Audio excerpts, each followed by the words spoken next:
This will be our 119th episode. I know we were clicking along. Yeah. Surprising how fast they're going.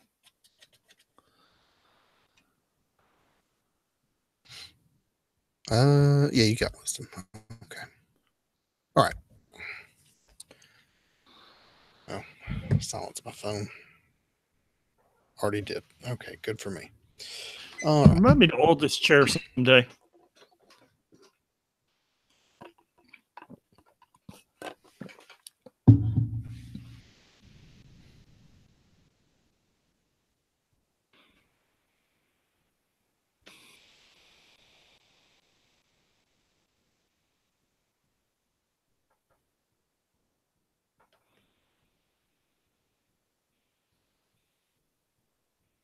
Okay. All right. 3, 2, 1.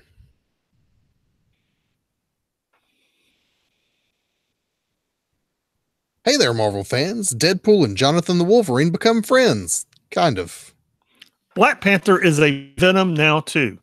Who isn't? Let's start over. Okay.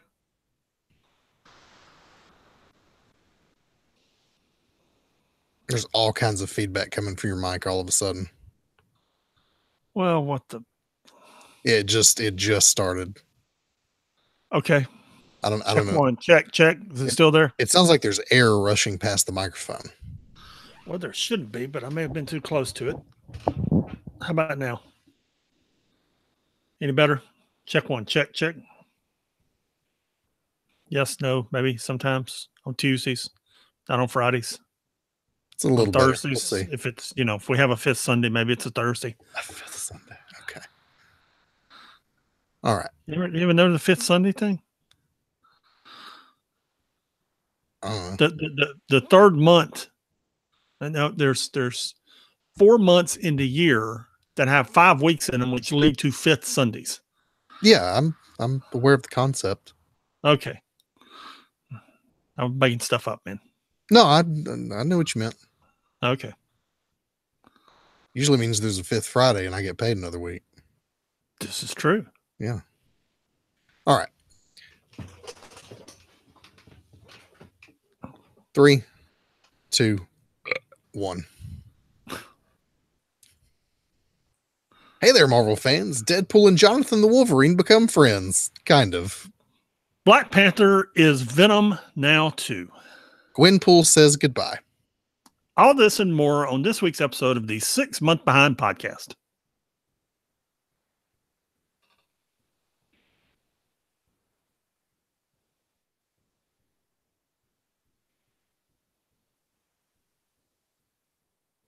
All right. 3, 2, 1.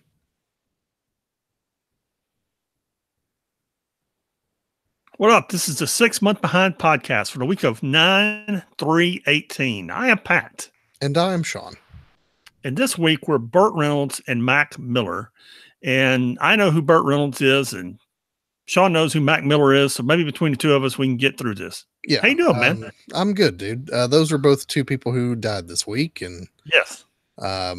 You care that Burt Reynolds died, and I care that Mac Miller died, and I don't care that Burt Reynolds died, and you don't care that Mac Miller died.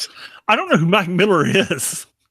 Mac Miller was a rapper who was actually really talented, and he died of a drug overdose at 26 Friday. I thought you were going to say his claim to fame was, getting Ariana Grande. No, that wasn't his claim to fame. Okay. No, although they did date. But yeah, it's funny because about a month ago, I'd listened to him years ago and hadn't heard anything from him in ages. And so I was like, well, I wonder what Mac Miller's doing these days. And he had just dropped a new album like the day before. So yeah, and he was supposed to start a tour like Saturday and just died of an overdose. Well, dying will help his sales and his listens. So, it always does. Yeah. Not that he'll know, but. No. But, somebody will get his residuals. Somebody will. I don't know who. Probably his parents. And Burt Reynolds, golly, he was in every crappy movie. 90 movies. No. what's the movie where the guys are going down the river and Deliverance. Deliverance? Yes, dude, he was the star of Deliverance. I know. He was also in Without a Paddle, which is a comedy that makes tribute of Deliverance with Seth Green. So he did a few good things. He did a lot of good things. He did a lot of crappy stuff too. But yeah, he's like Bruce Willis. He took every job and every script that was put in front of him. Dude, he took everything that was put in front of him. There was a point between 78 to it was either 82 or 85. He was the highest paid actor in the world. And he literally took anything anybody would put in front of him. Yeah. And it just, you can tell. Dude, it just became he became a parody of himself because there were just so many bad movies made. Right. And he's in everything. Yeah. For the period of time, he was in like every movie.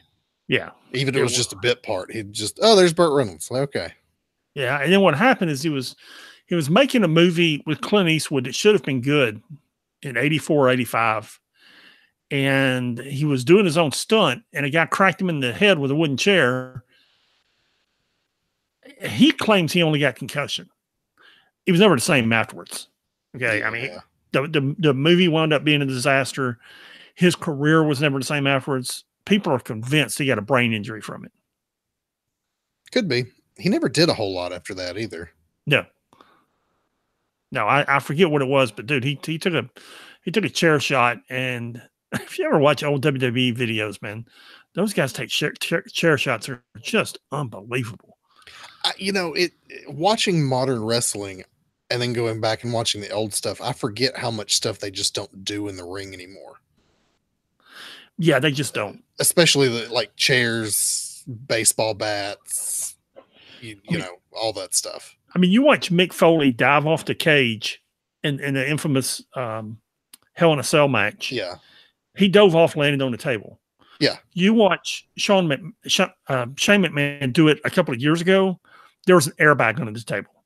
Yeah. Okay. It inflated and deflated very quickly. There was an airbag there. That's the difference between then and now in a nutshell. Yeah. And you don't even see chairs anymore. No, they don't. They use them. They'll use them on each other's backs, but they don't do headshots anymore. No. And then they took if Vince didn't fire somebody for it, he came close. They took Seth Rollins from the Shield, and what they were supposed to do was throw him against this police van.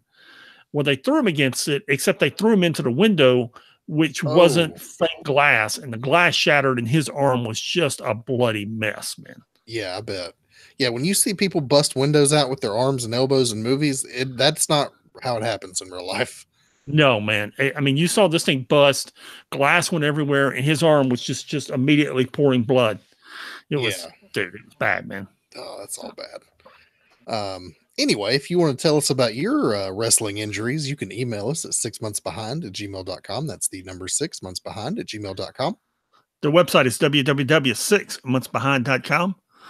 I was going to put a picture of my shoulder up there. Oh, dude, don't do that. Well, that's the thing. I mean, a lot of people are like you. Some people don't care, but a lot of people. I just got in my office a couple of weeks ago, and of course, I'm wearing this sling, that you've seen, you can see. Yeah. He's like, "What's wrong with your shoulder?" And I'm like, "Well, I had to have it replaced." And he's like, "Well, I got a lot of shoulder problems. I have for years. What's that involved?" And I told him, I was like, "You want to see the picture of it?" He's like, "Yeah, dude. This is a big dude, man. I mean, he's like 6'5", big shoulders. 300 solid pounds."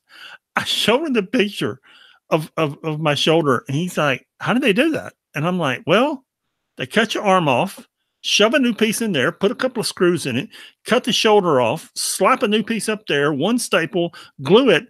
I got like halfway through that description, and he stopped looking at the picture, and Mac walked out of my office without saying another word, man. I mean, it was just, he went and started talking to Pi, got what he needed, and left, and never spoke to me again.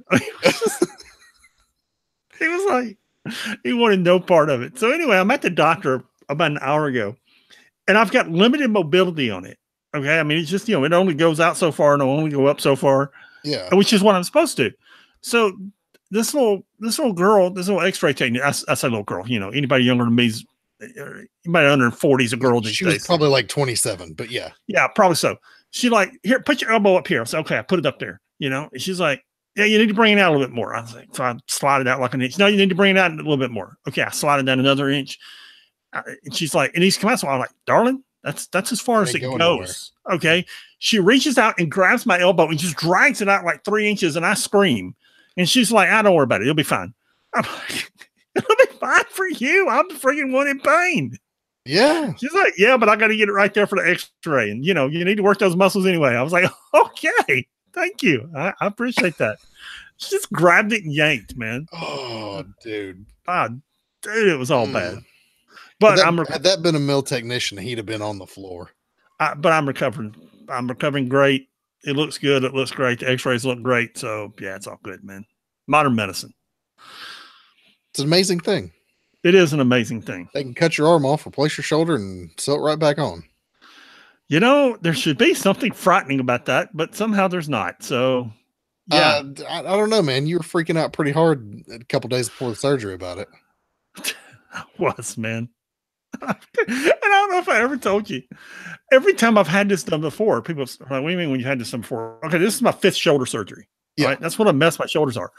They always give me this medicine that numbs the shoulder and puts me to sleep before I go into the operating room. Have I told this story on the air? I don't think so. I've heard it. So they wheel me into the operating room, and dude, it's like being wheeled into a garage. I look up and there's like air hoses hanging down, and they got the tools. I mean, the saws that they're going to cut my arm off with. Okay, there's this dude over there sterilizing them, and there's just stuff everywhere. And I'm like, I don't want to see this. When am I going to sleep? Where's the anesthesiologist? I do not want to see any of this. It was like maybe 5 minutes later, I was asleep, and they rolled me in there, and dude, I seriously considered getting up and running out. I was like, no. Yeah, and then no. There's vices and clamps on the table and a chainsaw over there. Yeah, no, man. It was a good time. I was like, I didn't need to see any of this. Okay, and for future reference, you'll need to hide it from people when you roll them in here. Okay, just throw something over it. Throw a sheet over it, all right? And stop banging the tools around until I'm asleep, okay? This isn't hard.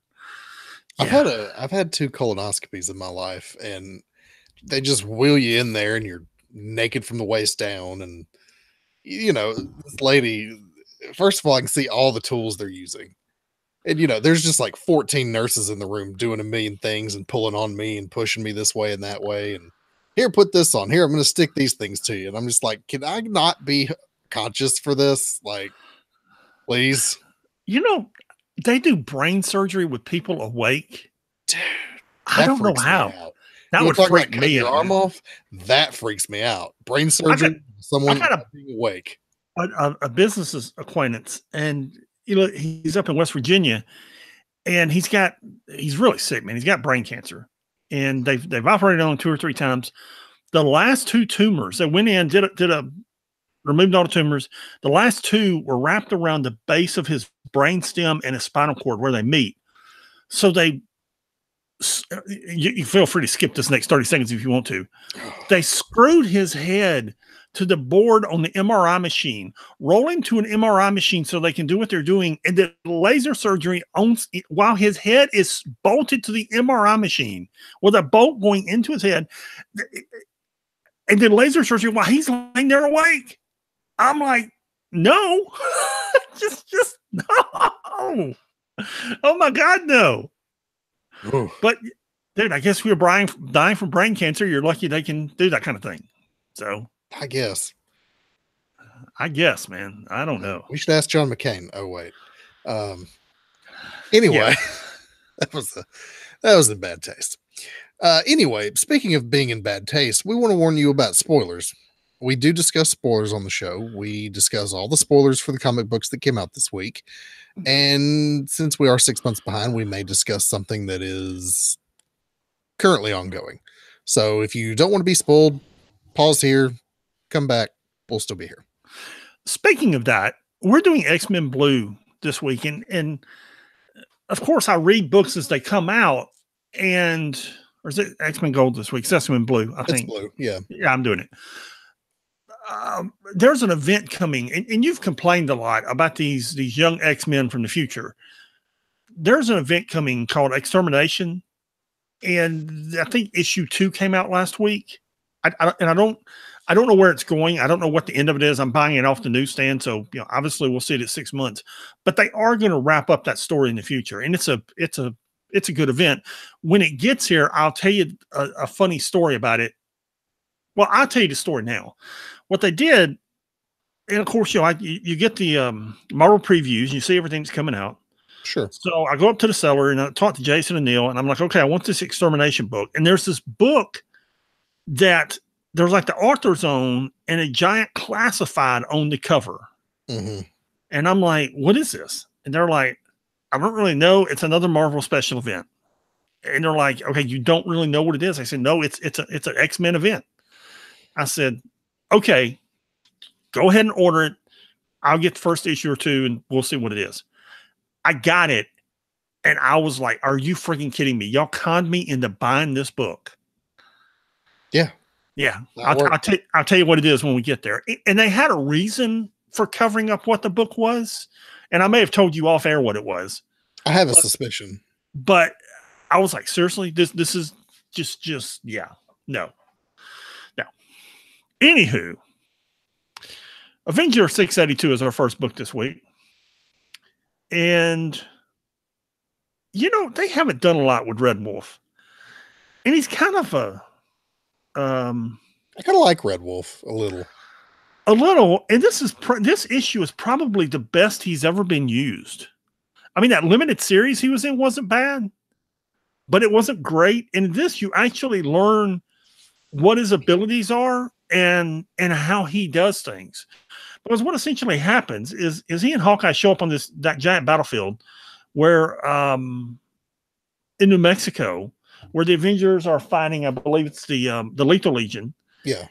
And what Red Wolf sees it, and Hawkeye sees it, but what Red Wolf sees is everything that's going around. And I heard, let me put it this way. I heard about when quarterbacks go into the NFL or great soccer players in the rest of the world, you don't need to see where everyone is. That's a shout out to our European listeners, apparently of which we have several.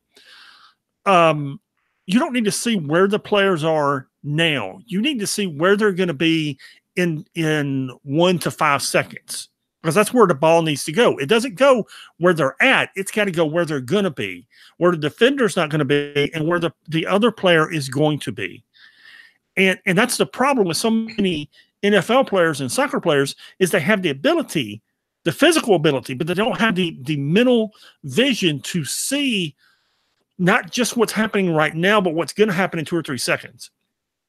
And that's what essentially, of course, he's got a lot of physical talents, but Red Wolf can see the entire battlefield. And he sees 2 things. Number one, he sees an opening to get to the pyramid, whatever we call it. But he also realizes that the Lethal Legion isn't worried about touching it. They're all fighting to get to it. And all the Avengers are like, you're going to die if you touch it. And he's looking around thinking, well, they're not afraid of it. And they're not afraid of dying. So if they're not afraid, there must be something going on here we don't know. He assesses all of this in just a few seconds and goes and gets it and scores the point for the Avengers. It's pretty cool. It's a good use of his talent. Mm-hmm. It's a good way to it's the best explanation yet of his abilities. And I really enjoyed it. I enjoyed it the first time I read it, and I enjoyed it this time. At the same time, Hank Pym and Nadia, the Beast and the Wasp, are in the process of healing Jarvis. They realize that what's wrong is somewhere along the way he's gotten some parasites from space into his system, and that they figure out how to get those parasites out because the Wasp is immune to them. So if the Wasp is immune to them, they can make an virus and give it to him. Of course, usually this takes weeks to do a culture, but hey, because it's kind of book, we can do it in seconds. And they do it, and he wakes up. Jarvis wakes up screaming, "It's all a lie." Now, I don't know what it all a lie is, but he seems to think that something's all a lie. Whether it's the elders of the universe fighting or what's going on in the book or something else, he thinks it's all a lie. And then we have the return of Bruce Banner. Oh, gee, I wonder if it's Voyager. I don't know. Could be Bruce Banner. Could be. Which It's they not still Bruce Banner. haven't. Yeah, no. I still don't understand how he's alive, but okay. It's comic books, so I guess you don't need an explanation. An elder of the universe resurrected him. Oh, all right. And somewhere along the way, it's actually discussed that this isn't what the Hand did. This isn't what Steve Rogers did with part of the Cosmic Cube. This is an elder of the universe resurrecting him. Yeah, this is something else. Yeah. Okay. And they allude, I mean, they actually allude to those things, but they're like, yeah, this isn't that. This is something else. Well, that's too bad. I really prefer Bruce Banner dead.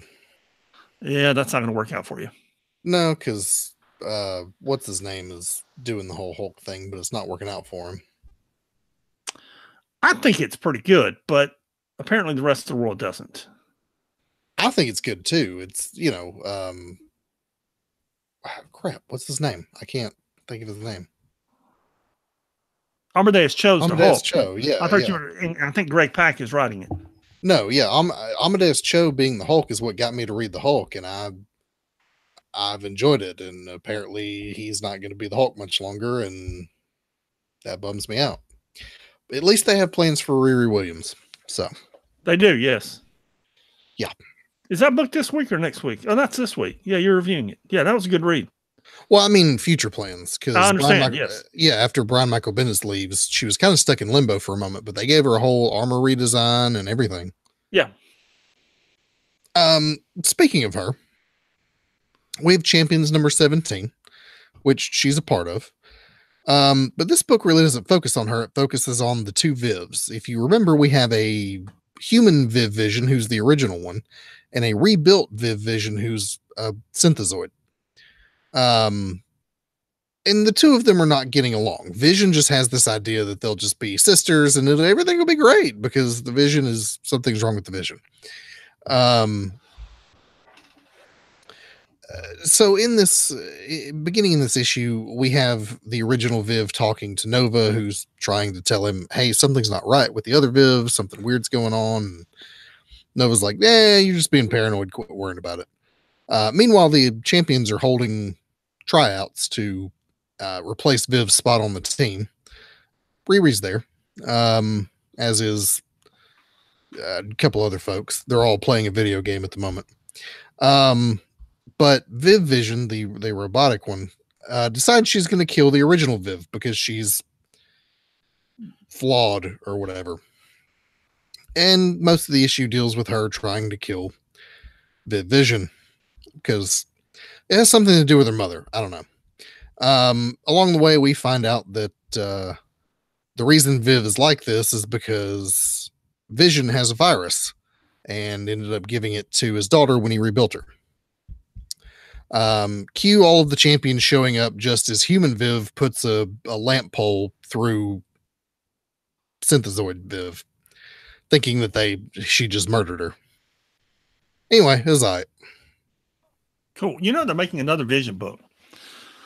Is Tom King writing it? No, he's not. I was going to say, I wish Tom King was writing it, but he's not. Yeah, that's a bummer. Yeah, it looks pretty good. It looks decent. Next we have All New Wolverine number 31. Did you read this? I did. It was good. This was very entertaining. Yeah.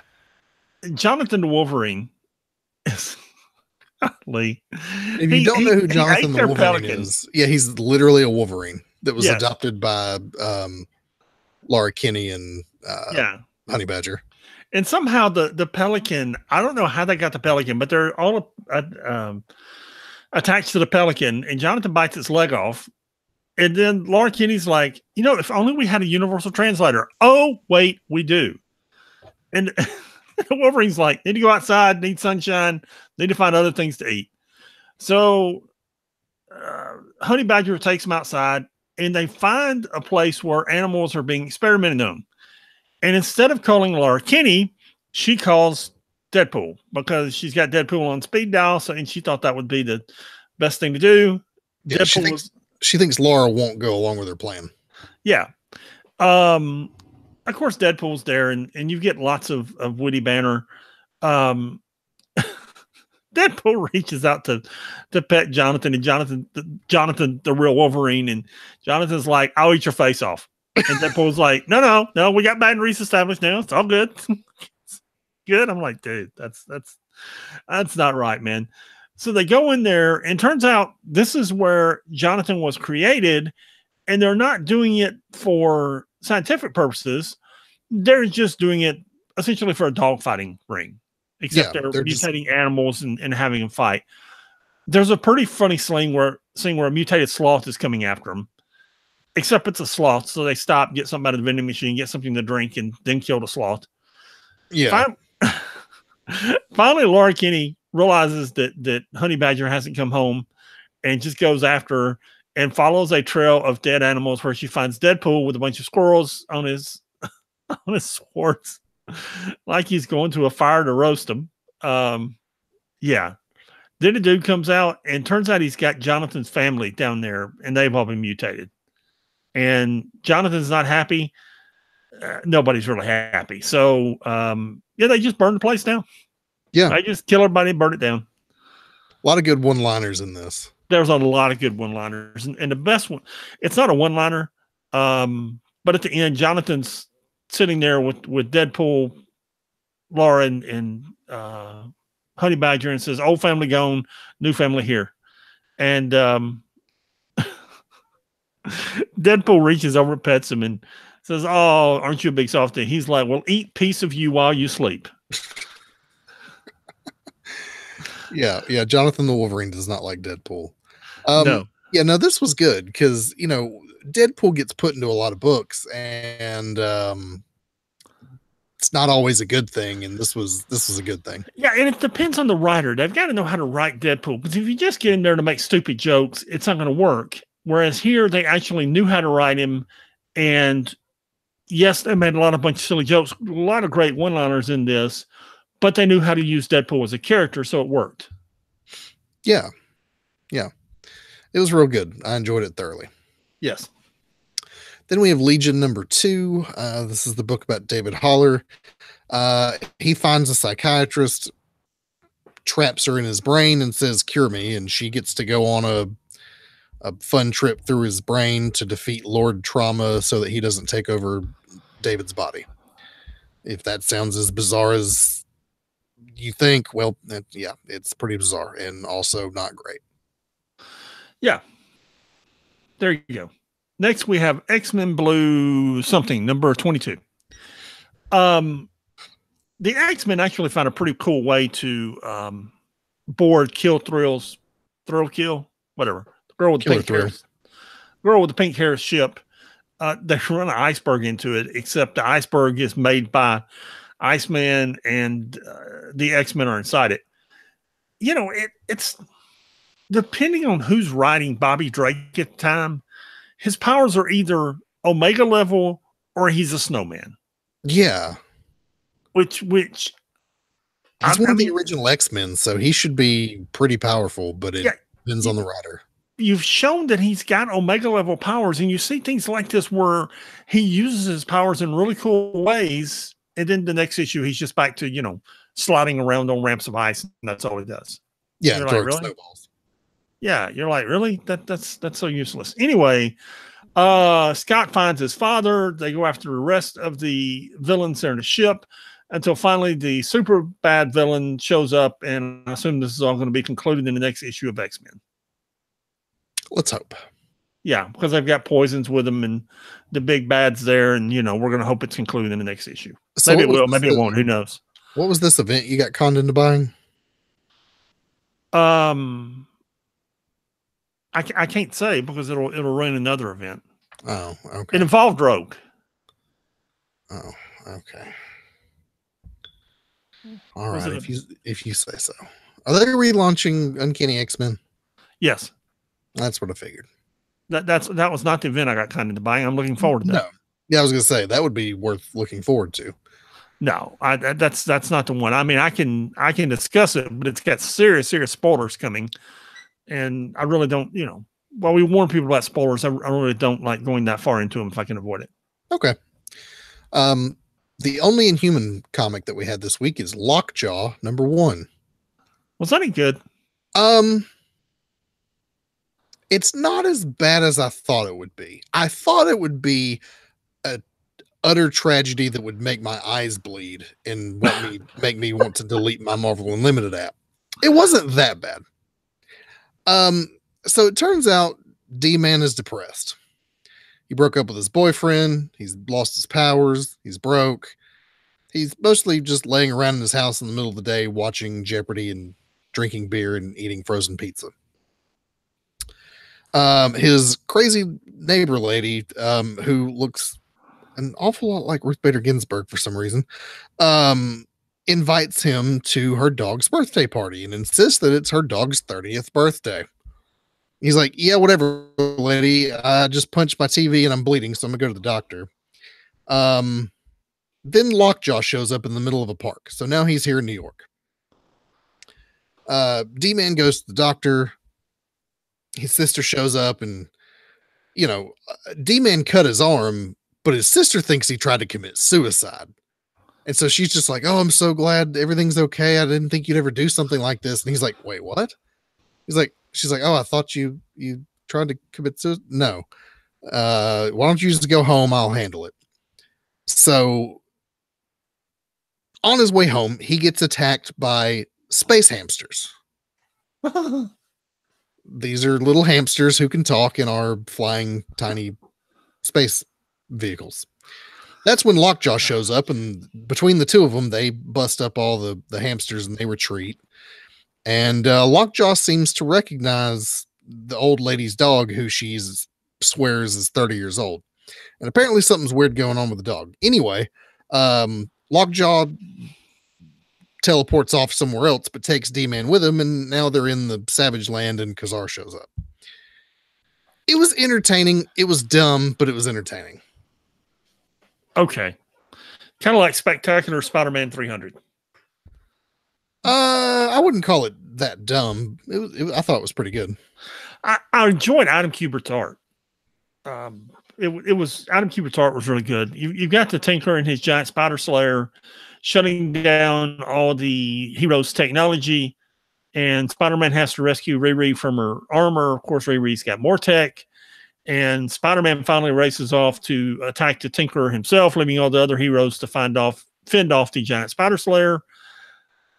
Eventually, Doctor Doom, he now wants to be called Iron Man, by the way, shows up to save the day and sends Spider-Man and, is it Jonah or Spider-Man and Betty Brant in the past to Betty Brant and Jonah and Spider-Man in the past to prevent all this from happening. Except Doom tells them they specifically are not able to do that. So I don't understand why they're doing it. I don't either, other than to gain knowledge that may help them defeat these aliens in the future. I really didn't understand it. There's a specific line where he says, yeah, because of this reason, you can't go back and change things. You can just gain knowledge. And it doesn't make any sense. Well, what it is there's a group of time police, kind of like Doctor Who, that actually monitor time. And the heroes of 616 have monkeyed with time so much before Secret Wars that the time police, literally the time police, now take monkeying with time very, very seriously. Yeah. Unless you're Cable, then they let you do whatever you want. I guess, man. Yeah. Spider-Gwen number 29. We start off with the Watcher from Earth 8 visiting the Watcher of Earth 65, who finds him kind of goofing off and not doing his job. And they all sit down to watch Earth 65 go to heck in a handbasket. The Punisher of this universe, who is Frank Castle, I couldn't think of his name, is coming after the Kingpin, who is Matt Murdock. And this is all the big showdown between Gwenpool, who's Gwenom currently, the Kingpin, and Frank Castle. Captain America shows up. Gwenom punches Captain America in the face. She goes to kill Matt Murdock. Matt Murdock doesn't die. she gets zapped into the past and discovers her own self from what looks like a different, maybe Earth 616, but we don't know. Lost the plot. Totally lost the plot of this comic. I enjoy this book, but I have forgotten what's happening. The last 4 or 5 issues haven't made a whole lot of sense. Okay. There we go. Yeah. Spider-Man Deadpool number 28. We got the Chameleon, who's been in the last few issues. Spider-Man and Deadpool have been fighting each other. The problem is, and this is your book summary, by the way, they don't know when they're fighting each other and when they're fighting the Chameleon. Because he's the Chameleon. Because he's the Chameleon. And apparently there are times that Spider-Man's been fighting Deadpool, and it wasn't really Deadpool, it was the Chameleon, and Deadpool's been fighting Spider-Man. He wasn't really Spider-Man. He was a Chameleon. So this book opens with, Mockingbird and Husk sitting there talking to Spider-Man, and they're like, explain to us one more time how you knew Deadpool, where Deadpool was going to be, and how Deadpool got away. And then Spider-Man explains it, that he was, and of course he explains it in a very heroic fashion, and that's when Bobby knows how to call BS and when to and when not to because of the way he's describing things. He found Kraven. Kraven was causing a distraction so the Chameleon can get more weapons. Then Deadpool's crew, who includes Mancow, which you were asking about earlier, and Jasper Sitwell and a few other people, they're asking Deadpool, how did Spider-Man know where we were again? Because every time we go somewhere, how does he know where we are, where we're going to be? And they're not real trusting of Deadpool, and nobody's real trusting of Spider-Man. And you get the feeling there's something going on here, but you don't know what, which is not bad writing. It's still a money grab, and it's still not anywhere near the best book of the week, but it's not bad because they're at least weaving some kind of mystery into this so that you realize there's more going on here than meets the eye. So it's pretty cool. Okay. Yeah, it wasn't a total disaster. Well, that's good because that book's kind of been back a total disaster. Yes. Yeah, it's been a total disaster. We'll just call it what it is. Yeah. Something else that's not a total disaster, but I'm glad to see it end, is America with issue number 12. We had such high hopes for this book when it began. It's not a bad comic book. It's not. But dude, it ain't for me. This is targeted towards a very specific audience, a female audience, a Latin American audience, Latino American, I guess. It's a little weird, and I just don't get it. And it's really not for me to get. But the sum of the issue is they go to America's home planet and save it from these aliens who have been trying to take it over for generations. Which they find out, it was a problem. It was a miscommunication, and they just need something to sustain themselves and something to eat. So they have a big picnic and send the aliens back home with some sort of energy source, and hooray, everything's great. I'm just glad to not have to read it anymore. It won an Eisner, and dude, it ain't for me. I understand. I understand.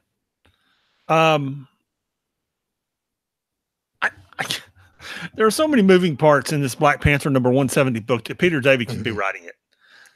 Yeah, I had heard Ta-Nehisi Coates gets a little long-winded in this story arc, and boy, they were right. I like this comic. I like Ta-Nehisi Coates, but somebody needed to rein in the leash just a little on him.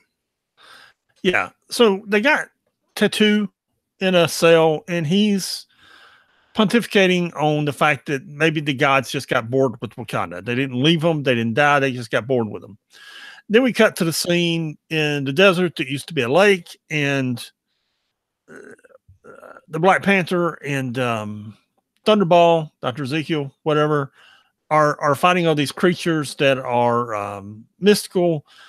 They sent Duder away to get more heroes. He comes back with Storm and a few other people. Storm essentially turns him into dirt, while Shuri, mystically turns them into human, so that they can be physically attacked. That doesn't work out for anyone. And at the end, there's some dude that appears named Sarah that I don't know who he or she is. I didn't understand who it is either. Okay. It's not bad. It's just this is one of those books that honestly need to be read in either graphic novel form, or you need to sit down and read all the issues together when they come out on Unlimited. Yeah, or in a trade. Right. So you can just, just read it all at one time and keep the characters in order and everything. Now, on the front of this cover was a little note that said "The Hunt for Wolverine." So you have to remember, because you missed this in one of your books last week, you have to remember to keep flipping past everything, past the letter pages, past everything, till you find a page with Wolverine on it. It means absolutely nothing. It's barely comical relief, but if you wanted to know something about Wolverine, there it is. Which is, he was apparently at the restaurant where Eden picked up Storm like 30 seconds after she poured it away. So if she'd stayed there 30 seconds, she would have seen Wolverine.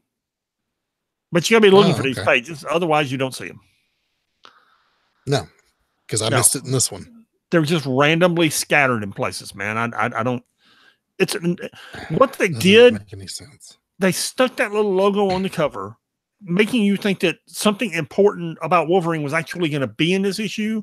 So people who might not regularly, like he's just going to show up in the middle of Wakanda. Right. People would spend $4 on it, buying it. And it's nothing, man. It's this whole Wolverine thing is the worst money grab I've seen Marvel do in a while. And I'm the guy that has to read Spider-Man and Deadpool twice a month.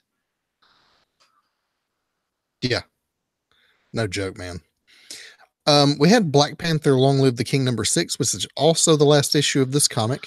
And it is a self-contained story about Ngozi. You probably don't remember this books. Weezy, who is the Black Panther of another Earth because T'Challa died. She's actually Nigerian. And she's in a wheelchair, but she also has the Venom symbiote, which allows her to be both Black Panther and to walk and also fly. So she goes home to Nigeria for her aunt's wedding, looking forward to just being a normal person and not having to be, Wakandan royalty. Some dude she used to date shows up and steals all the food. She goes after him. Turns out he's a mutant, and because Nigeria treats mutants so horribly, they're living in this like enclave on the edge of the city, and they don't have anything, so that's why he stole all the food, because they'll just execute mutants there. So she understands why he did it, but she's still going to get her revenge on him. She lets them go, but teaches them a lesson.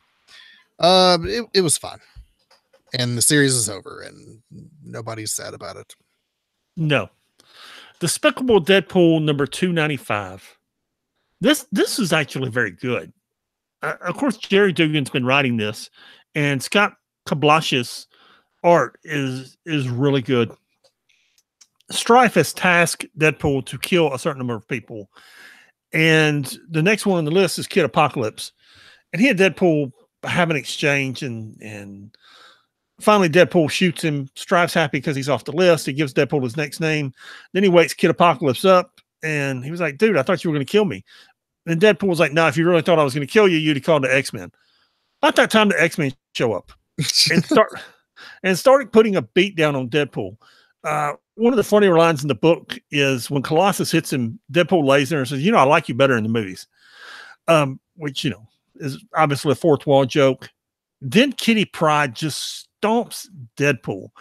And we discussed a few minutes ago when we were talking about X-Men Blue, how different writers use different people's powers each way, different ways. Kitty takes a baseball bat, dematerializes it, shoves it through Deadpool's abdomen, and then lets go of it. She shoves him through a glass window with the Deadpool dematerialized, then lets go of Deadpool so that he reforms inside the glass window. Of course, then the glass breaks and he's full of glass. Dude, it's. I mean, she by herself stomps him, and it's pretty entertaining. And you're just like, if he can write like this, why can't other people write her powers like this? And I understand it's got to do with different writers and different creative takes on people, but dude, she was awesome in this book, man. She really was. And finally, Deadpool, being Deadpool, gets away. There's a name, the last name on the list, which is apparently a middle-aged woman who is nobody. And I guess Deadpool really kills her. I'm not sure, but she appears to really die, and he appears really remorseful. So, it's a really touching scene because he is not happy about it. And he walks outside, and Captain America is waiting there to have a discussion with him. It was good. It was very good. All righty. This Deadpool book has been good for a while, and I thought they were kind of losing their momentum with the whole Strife thing because it's been good since Secret Empire. But hey, and are you not impressed that I've kept Secret Empire and Secret Wars straight through this whole podcast?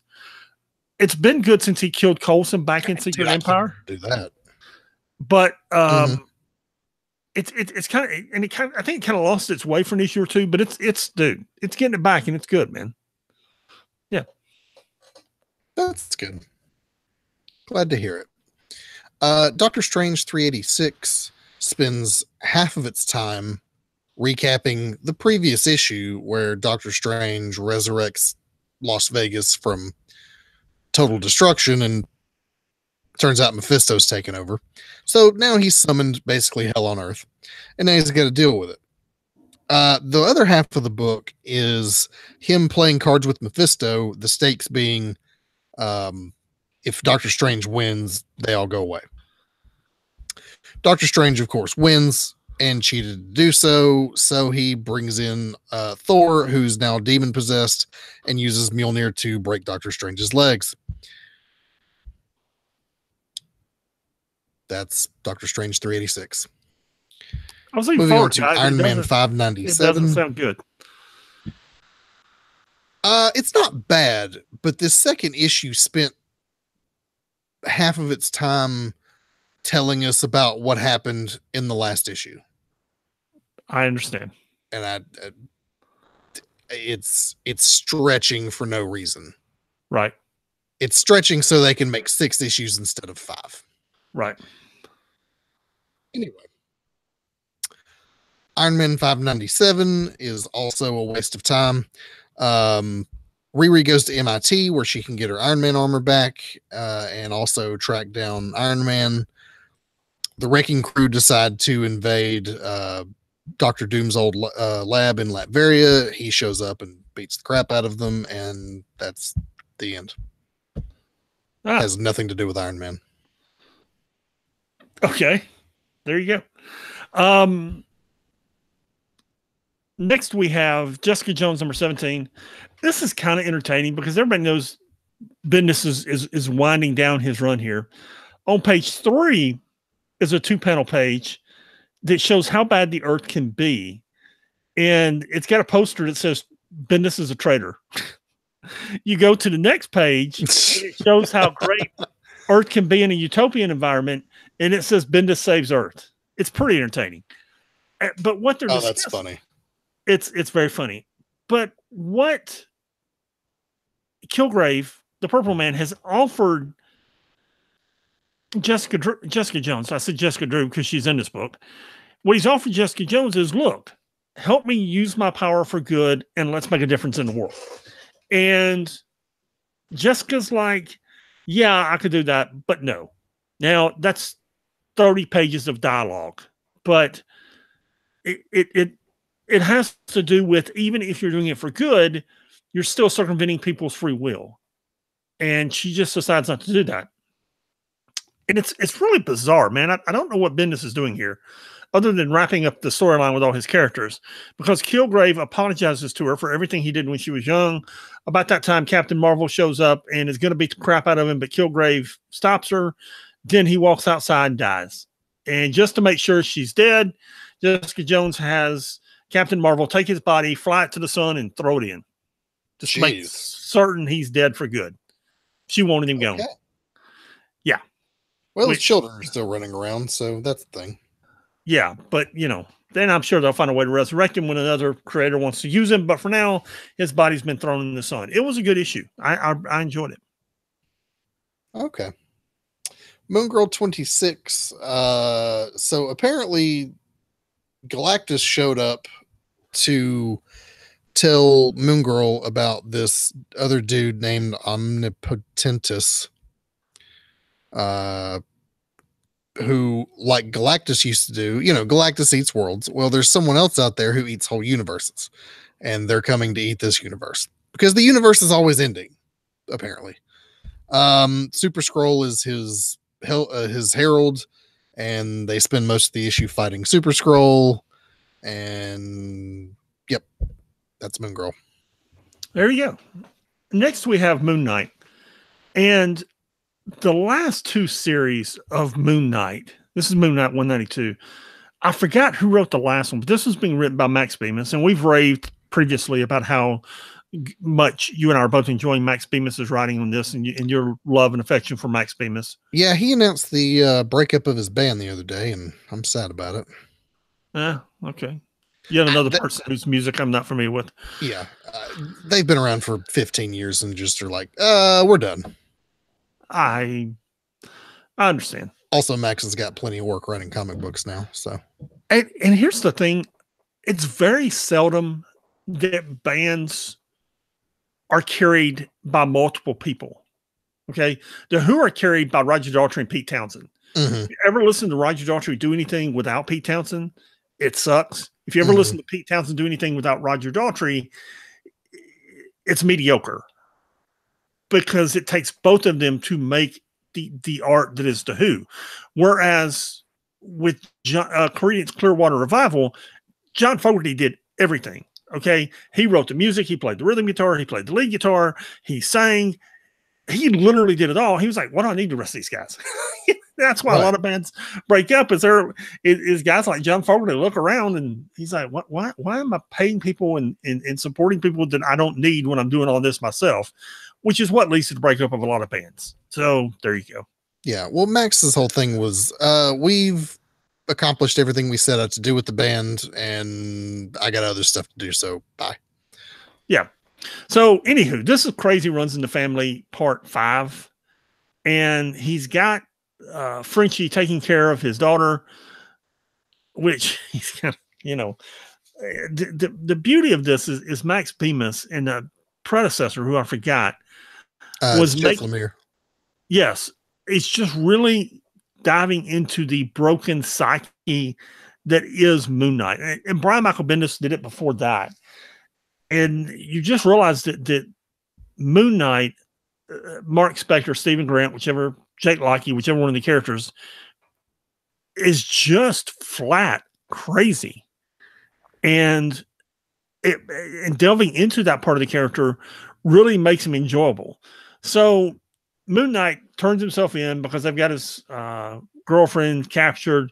He goes to the island where he faces Ra, the sun god, and Ra wants to have a conversation with him. Of course, he gets him high to have the conversation. I think what do the Indians smoke? Peyote.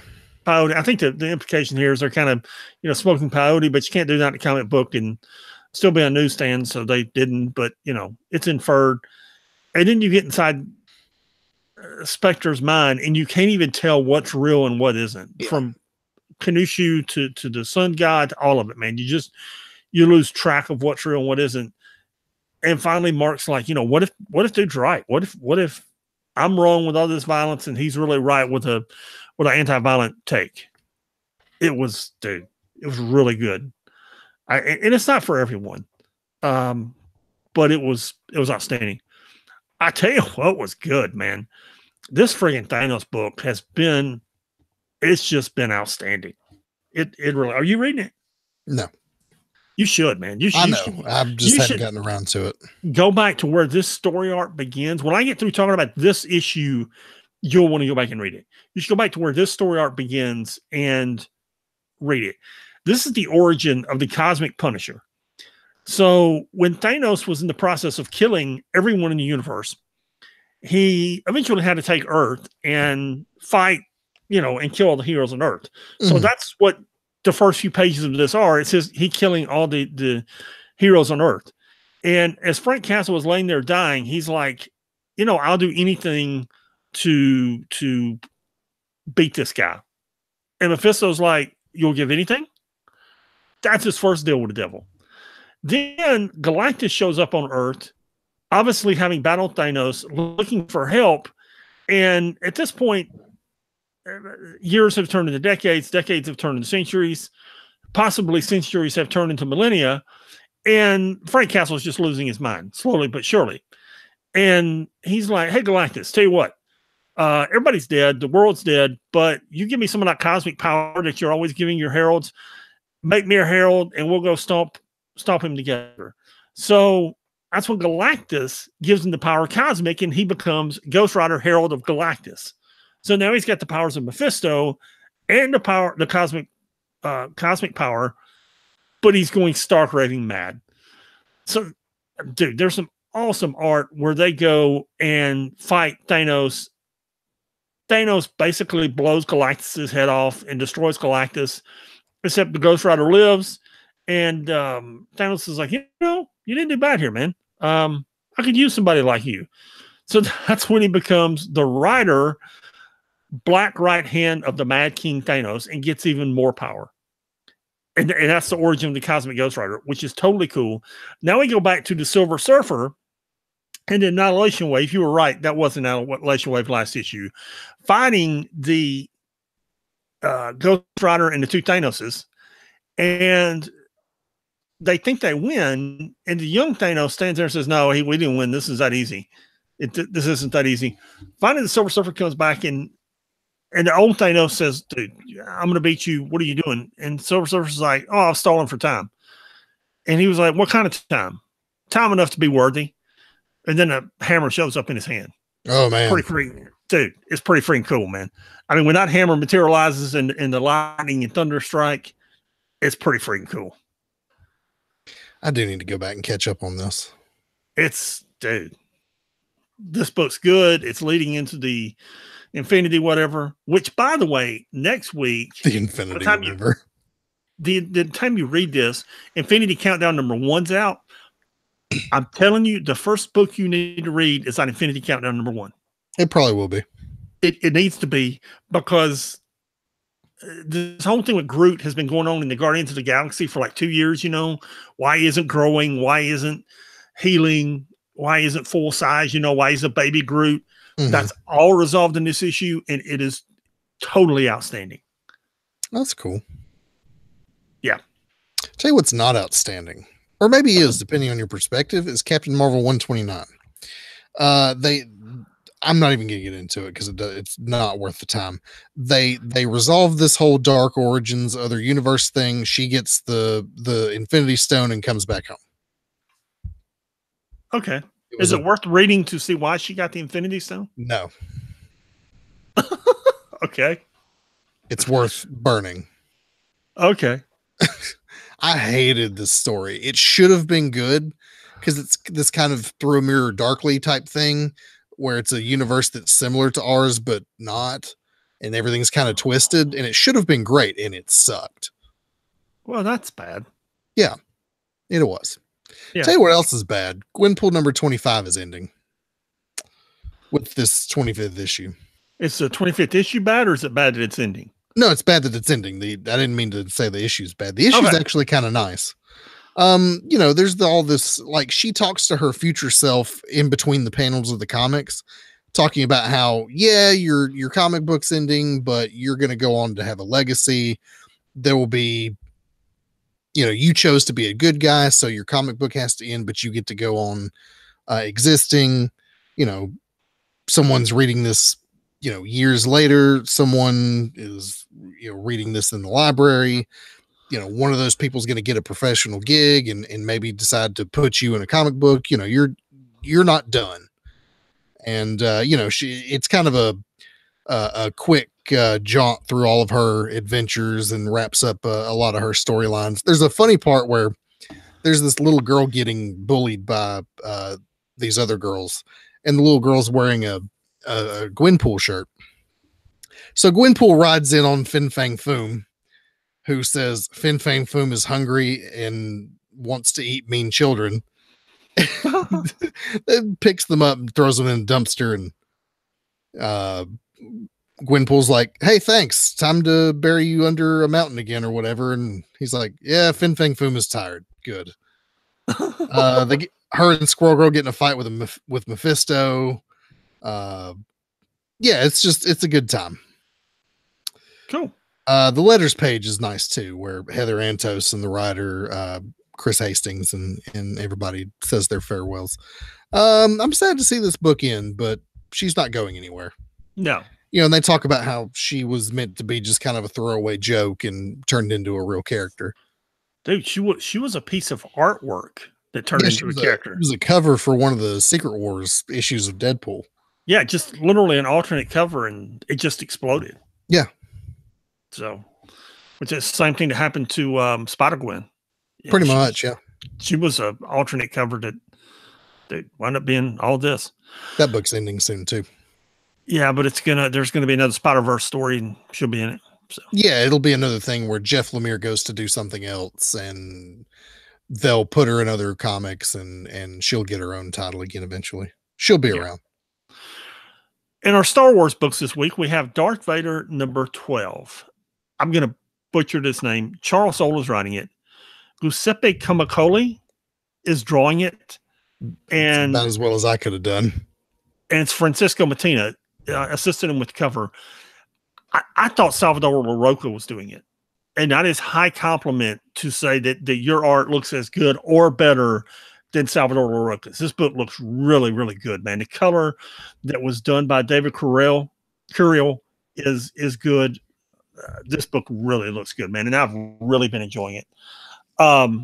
Vader has his next lightsaber put together, and what he determines is someone from the Imperial High Command is the one trying to kill him. So he goes to confront the Emperor, assuming it's the Emperor that's doing it. Yeah, and the Emperor just looks right as a test. And the Emperor just looks at him and says, "Dude, if I wanted you dead, I'd kill you." Just, there would be no tests or anything involved. If I wanted you dead, you would be dead. Yeah, there'd be no skullduggery. You would cease to exist. And then there's this cool image that I guess is a manifestation of Anakin Skywalker, or in this case, Darth Vader, meditating inside his chamber. Yeah, it's like what's happening as he's meditating on the dark side. Right, but it's cool images of him. It's him meditating, literally consumed by the dark side, but there are light side elements trying to invade. It's really neat. Well, and it's cool where his legs and arms have been burned off also, because those are kind of there, but they're like not there. Yeah, it's dude. Anyway, he figures out it's members of the Imperial Navy High Command, and he goes to the Emperor and says, "Look, you can say I got power, but until you convince them I have power, we're not going anywhere." So he tells Vader, "You can kill everybody but Grand Moff Tarkin." Yeah, and pulls them all together. Whether or not Vader randomly picks 5 or 6 people, is it 5? It's 4 or 5 of them. I don't know. It's 6. And whether or not and one of which is a Grand Moff, by the way, whether or not he picked them at random or he knew that these were the people who were actively trying to kill him, he gets his point across. He does the whole choking them with the hand thing. They fall dead. Everyone gets the point. Yeah. Yeah. Good issue, man. Yeah, it was really good. And it gets better. It continues to get better. I've read all the way up to current on this series, and it is very, very, very good. Yeah. So, what was your favorite book this week? I have to say, All New Wolverine 31. That was really entertaining. It was a toss between Wolverine 31, this Darth Vader book, and the Thanos book. I really enjoyed that Thanos book. The art was outstanding. The origin of the cosmic Ghost Rider was outstanding. Them fighting a Silver Surfer who becomes worthy of being Thor. Dude, that whole book, man. That Thanos is my favorite book of the week. Yeah, I mean, it was between that and Darth Vader, but All New Wolverine was It was highly entertaining. I laughed out loud at a couple parts. So Yeah, it was. Yes, there are reasons to laugh out loud at it, and it was good. yep. Tell us what's in the dump this week, Don the Beachcomber. In the dump, we have, holy cow, man, Doctor Strange from the 90s. We have some Cloak and Dagger stuff. We have Killraven, which I don't know why anybody cares, but I do understand. If you look at this dump, you will see they're being done by dates. Mm-hmm. And you can take your app, put it on browse, and read it by year. And someone at the Marvel Administrative Buildings is sitting there going, I wonder what book hasn't been filled in from 1972. Oh, we need a couple of Defenders here. Okay, throw a couple of Defenders. We need a couple of Marvel 2-in-1, which we got 3 or 4 Marvel 2-in-1s. So they're filling in years, they're filling in series. It's okay. Just, I wouldn't have put Killraven out there, but they needed to complete a year. Yeah. And I like my shirt, by the way. I do. Just as we've sat here doing the podcast, it's progressed from a button, 2 buttons to just open.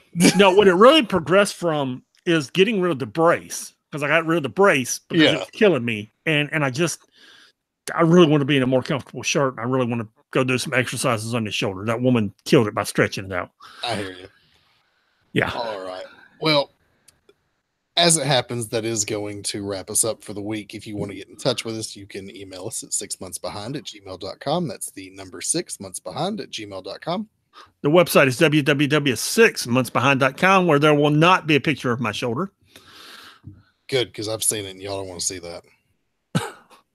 It really doesn't look bad. Now that the 26 staples are out of it, it really doesn't look bad. And I saw it the day after.